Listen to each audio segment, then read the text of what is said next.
कैकेयी को आपने 2 वरदान देने के लिए कहा था। उन 2 वरदानों में कैकेयी ने मांग लिया, क्योंकि दैन कहे मोए 2 ही वरदाना। कैकेयी कहती है आपने 2 वरदान देने के लिए कहा था, आज समय आ गया, मैं मांग रही हूं। दशरथ जी ने तो वैसे स्पष्ट रूप से कह दिया था 2 के 4 मांग बर ले, 2 की जगह 4 मांग लो।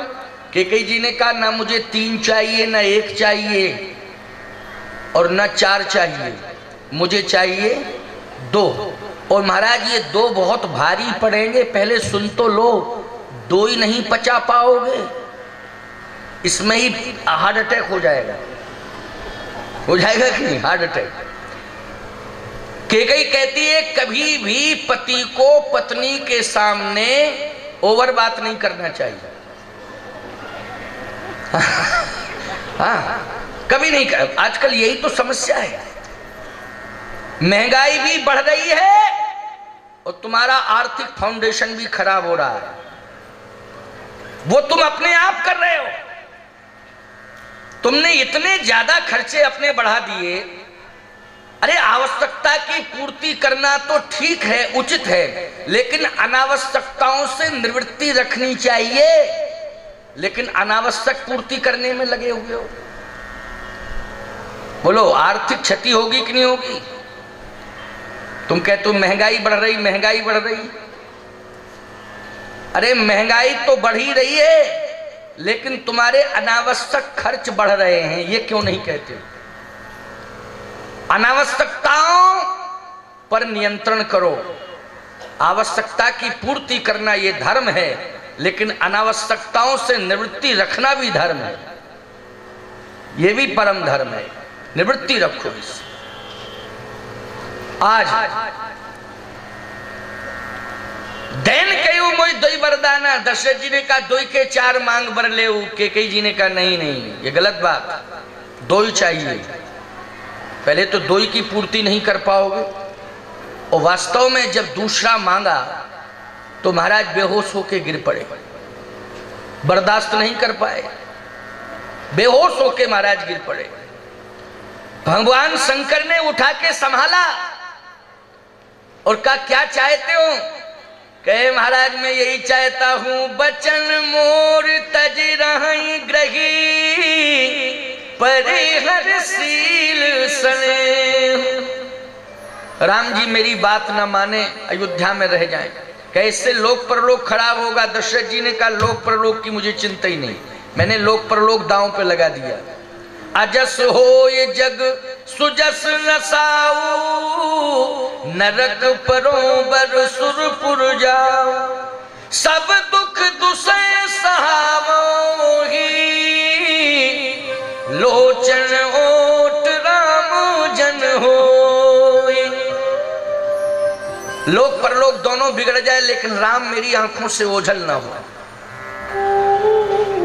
भगवान राम ने कहा बाबा आप कैलाश पर्वत से आ गए, लेकिन आपको यह मालूम है कि आप क्या कहने के लिए आए हैं? आप मेरे पिता की रुचि रखने के लिए आए हैं, और आप सामान्य से सामान्य की रुचि रखते हैं। तो मैं समझ रहा हूं कि आप मेरे पिता की भी रुचि रखेंगे, लेकिन मेरी रुचि पर भी ध्यान देना। मेरी रुचि क्या है? अच्छा आप मेरी रुचि रखेंगे कि मेरे पिता की रखेंगे? पहले आप ये क्लियर करो। राम जी कह रहे हैं भगवान शंकर से। शंकर जी बोले अगर हम ऐसा जानते कि धर्म संकट में फंसेंगे तो आते ही नहीं, हम समाधि लगा के बैठ जाते, लेकिन हमें स्वयं मालूम नहीं था कि ये कंडीशन है। आपकी क्या रुचि है? अच्छा ये बताओ राम भद्र जी। भगवान राम ने कहा कि मेरी रुचि यह है कि मैं अयोध्या छोड़ के बन जाऊं, ये मेरी रुचि है, क्योंकि मैंने बैकुंठ छोड़ा, अयोध्या का राज्य लेने के लिए नहीं। मुझे अपना कार्य करना है, मुझे बन जाना है, क्योंकि मैंने देवताओं को भी आश्वासन दिया, जन डर पहु मुन सिद्ध सुरेशा।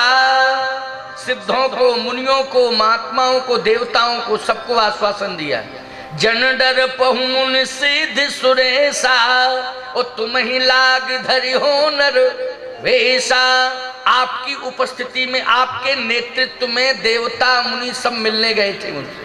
प्रार्थना किया था। आप उपस्थित थे? शंकर जी बोले हाँ थे उपस्थित। तो मैंने क्या कहा था? तुम ही लाग धरी हो नरभेशा। लेकिन नरभेश क्यों धारण करूंगा? अयोध्या के सिंहासन पर बैठने के लिए नहीं। फिर निश्चरहीन करो मही भुज उठाए प्रण कीन, और सकल मुनन के आश्रमन जाए जाए सुख दीन। निश्चरहीन करो मही भुज उठाए प्रण कीन। मैंने राक्षसों के वध का संकल्प लिया है। तो राक्षसों को अयोध्या में खोजो, एक और राक्षस है? बताएं आप, जिंदगी भर हम क्या करेंगे? वो अयोध्या का जो राजा बना, जिंदगी में एक और राक्षस मार पाया अभी तक? बोलो, अयोध्या का राजा एक भी राक्षस अगर मारा हो तो बताओ, प्रमाण दो। इसका मतलब है कि अयोध्या का राजा बन करके राक्षस नहीं मारे जा सकते हैं। अयोध्या के सिंहासन का त्याग करके ही राक्षसों का वध किया जा सकता है। इसलिए मैं सिंहासन पर बैठने के लिए नहीं आया हूं, बल्कि जाए जाए निश्चरहीन करो मई भुज उठाए प्रण कीन, सकल मुनन के आश्रमन जाए जाए सुख दीन। मैं राक्षसों का वध करने के लिए सिंहासन का त्याग करके ऋषि मुनि महात्माओं के आश्रमों में जाकर के उनका आशीर्वाद लूंगा और राक्षसों का वध करूंगा। इसलिए मुझे बन जाना है। अब आपकी क्या सहमति है? अब आप बताओ।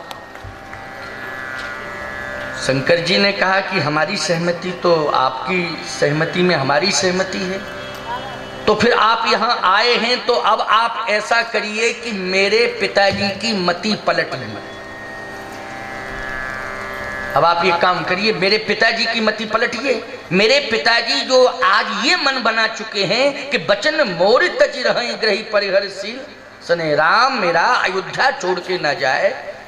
वो सिंहासन पर बैठे, सिंहासन पर नहीं बैठता है तो अयोध्या की चार दीवारी के अंदर रहे, लेकिन मेरी आंखों के सामने रहे। ये मेरे पिताजी का मन है। लेकिन मेरा मन यह है कि आप मेरे पिताजी का मन पलट दें। मेरे पिताजी अयोध्या में रहने वाला मन न बना करके मेरे को वन भेजने वाला मन बना दें। ऐसा काम आप करिए, ऐसा मन बनाइए। शंकर जी बोले ऐसा करिए प्रभु, मैं बाहर से कंट्रोल करूंगा, आप अंदर से काम करिए। उर प्रेरक रघुवंश विभूषण, आप अंदर से प्रेरणा दीजिए, और आपकी प्रेरणा जब अंदर से होगी तो बाहर मैं खड़ा रहूंगा, मामला सब संभाल लूंगा। आप चिंता मत करिए। लेकिन आप सारा का सारा मामला मेरे ऊपर छोड़ दें तो मुश्किल की बात है। राम जी ने कहा आपकी बात नहीं मानेंगे क्या मेरे पिताजी? आप मुझे क्यों विवश कर रहे हैं? मेरे पिताजी आप ही की बात मान जाएंगे।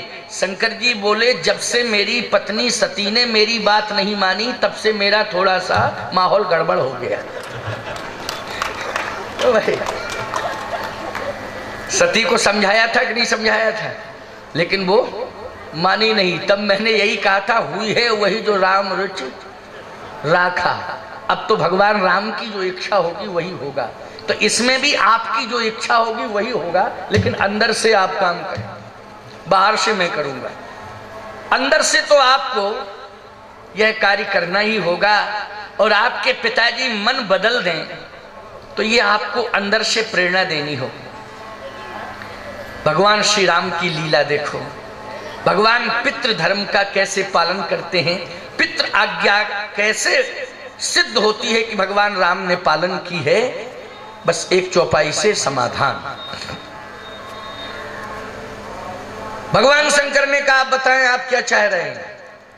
दशरथ जी ने कहा मैं तो कह चुका हूं ना, मेरा लोक परलोक दोनों बिगड़ जाए, बिगड़ जाने दो, लेकिन अयोध्या छोड़ करके राम ना जाए। भगवान शंकर ने कहा फिर भी एक बार विचार कर लो। हम एवं मस्त तो कहने ही वाले हैं, ऐसा कह के हम कैलाश चले जाएंगे, लेकिन एक बार विचार कर लो। बुद्धिमान विचार करता है, विचार करना आवश्यक है। एक बार विचार कर लो। बार बार कहा विचार करो विचार करो। तो दशरथ जी ने कहा ठीक है हम 1 मिनट में विचार किए लेते हैं। तो दशरथ जी ने आंख बंद की, और जैसे ही आंख बंद की उसी समय भगवान श्री राम ने अपने पिता दशरथ जी महाराज के हृदय में एक रील चला दी। और वो रील कौन सी थी जानते हो? दृश्य क्या था उसमें? उसमें बड़ा अद्भुत दृश्य था। कैसी ददीच हरिश्चंद्र नरेसा ओ सहे धर्म हित कोटि कलेसा।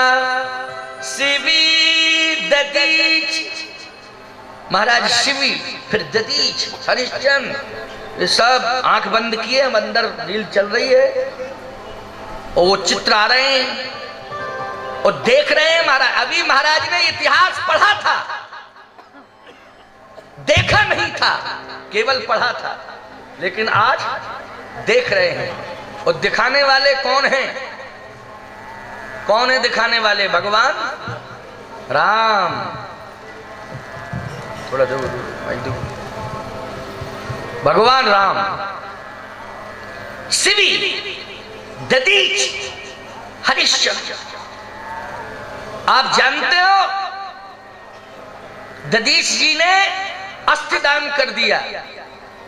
आप संसार में जितने भी शिविर लगते हैं, रक्तदान शिविर लगते हैं, लेकिन अस्थिदान शिविर आज तक लगे?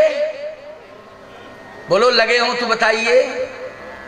रक्तदान शिविर संसार में लग रहे हैं, लेकिन ददीच के राज्य में अस्थिदान शिविर लगा, जिसमें सबसे पहले महाराज ददीच ने ही अपनी हड्डियां दान में दे डाली। ऐसा पहली बार महाराज ने देखा, पहली बार देखा। किसके लिए? धर्म के लिए, धर्म की रक्षा के लिए। हरिश्चंद्र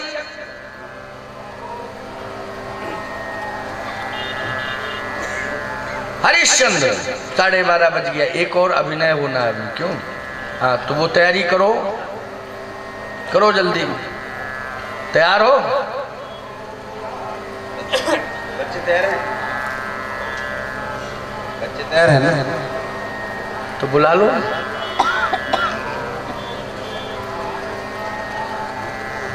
हरिश्चंद्र शिवी ददीच हरिश्चंद्र नरेसा सहे धर्म हित कोटि कलेसा। अस्थिदान कर दिया हरिश्चंद्र जी ने, तो गजब कर दिया। महाराज दशरथ देख रहे हैं कि हरिश्चंद्र जी महाराज काशी के बाजार में अपने पत्नी और पुत्र को बेच देते हैं और स्वयं डोम के यहां बिक जाते हैं। और एक क्षण तो ऐसा, एक घड़ी ऐसी आई कि पुत्र की लाश को लेकर के हरिश्चंद्र जी की पत्नी बिना कफन की लाश लेकर के शव को दग्ध करने के लिए गंगा के किनारे पहुंच गई। आप देखें, ये दशरथ जी देख रहे हैं। अभी तक तो पढ़े थे, लेकिन अब देख रहे हैं। भगवान राम दिखा रहे हैं ना हृदय परिवर्तन के लिए। क्योंकि पितृ धर्म की रक्षा कैसे हो? मैं मातृ धर्म का पालन कर रहा हूं, पितृ धर्म का भी पालन करूं। मातृ आज्ञा के साथ पितृ आज्ञा का भी पालन होना चाहिए। और पितृ आज्ञा का पालन कब होगा? जब पिताजी स्पष्ट रूप से मन बना लें कि राम तुम बन जाओ। मन बना लें, बाहर से नहीं, मन से। देखो बाहर मानी मजबूरी, बहिरंग दृष्टि से अगर आज्ञा मिल रही है तो ये मजबूरी, और मन से आज्ञा मिल रही है तो ये मन की प्रसन्नता, मन हृदय से कहा जा रहा है। तो आज महाराज श्री दशरथ देख रहे हैं कि हरिश्चंद्र जी के सामने तारा अपने पुत्र की लाश लेकर के पहुंच गई, और बिना कफन की लाश, जैसे ही शव को दग्ध करना चाहती है, उसी समय हरिश्चंद्र जी आ जाते हैं। दशरथ जी देख रहे हैं, आंख बंद है, वो रील चल रही है, वो चित्र सामने आ गया। जैसे हरिश्चंद्र जी आए, उनका खबरदार, क्या कर रही हो ये? उसने कहा पुत्र की लाश जला रही हूं। आज तक कोई मां अपने बेटे की लाश जलाती है? बोलो।